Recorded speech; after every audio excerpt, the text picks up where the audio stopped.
Hi hello friends, welcome back to Karaikudi Chettinad tasty சமையல். இன்னைக்கு இந்த சமையல் என்ன பார்க்க போறோம்னா, சிம்பிளான டேஸ்டியான ரோட் சைடு காளான் சூப் எப்படி செய்யறதுன்னு பார்க்க போறோம். வாங்க வீடியோக்குள்ள போகலாம். மஷ்ரூம் சூப்புக்கு என்னென்ன தேவைன்னு பார்க்கலாம் வாங்க. சின்ன சின்னதாக கட் பண்ண பூண்டு கொஞ்சம், ஒரு ஸ்பூன் துருவின இஞ்சி,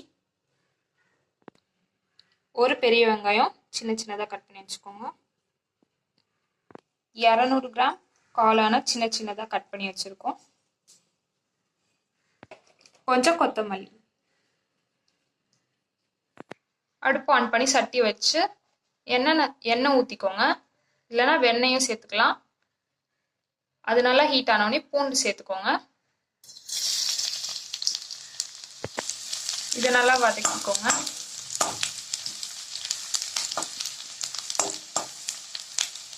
பூண்டு கலர் மாறினோடனே துருவின இஞ்சியை சேர்த்துக்கோங்க. இதே நல்லா வதக்கிக்கோங்க. இதோட வெங்காயத்தையும் சேர்த்துக்கோங்க.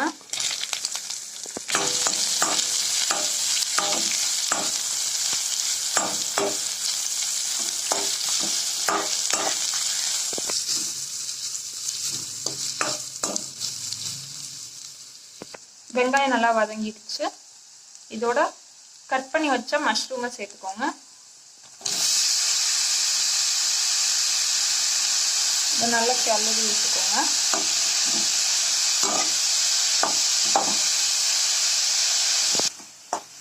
மஷ்ரூம் இதோட நல்லா வதக்கிக்கோங்க.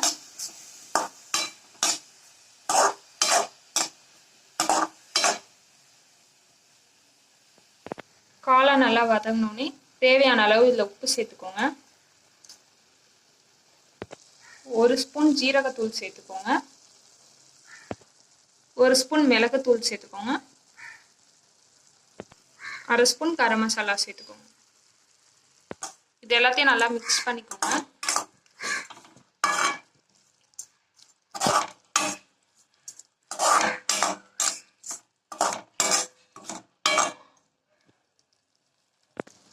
இரநூறு கிராம் மஷ்ரூமுக்கு 4 டம்ளர் தண்ணி சேர்த்துருக்கோம். 4லிருந்து 5 டம்ளர் தண்ணி சேர்க்கலாம். இதை ஹை ஃப்ளேம்ல 10 நிமிஷம் நல்லா கொதிக்க விடணும். 10 நிமிஷம் நல்லா கொதிக்க வச்சாச்சு. இப்போ ஒரு பவுல்ல 3 ஸ்பூன் கார்ன்ஃப்ளவர் சேர்த்துருக்கோம். இதுல கொஞ்சம் தண்ணி சேர்த்துக்கோங்க. கட்டி இல்லாம நல்லா மிக்ஸ் பண்ணிக்கோங்க. மிக்ஸ் பண்ணி வச்ச கார்ன்ஃப்ளவரை இதுல சேர்த்துக்கோங்க.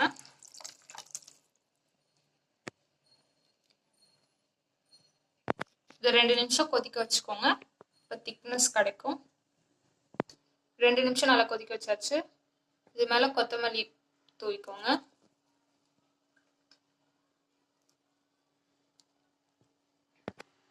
கொத்தமல்லி போட்டாச்சு. ஒரு பவுல்ல மாத்தியாச்சு. இது மேல கார்ன்ஃப்ளெக்ஸ் போட்டுக்கோங்க.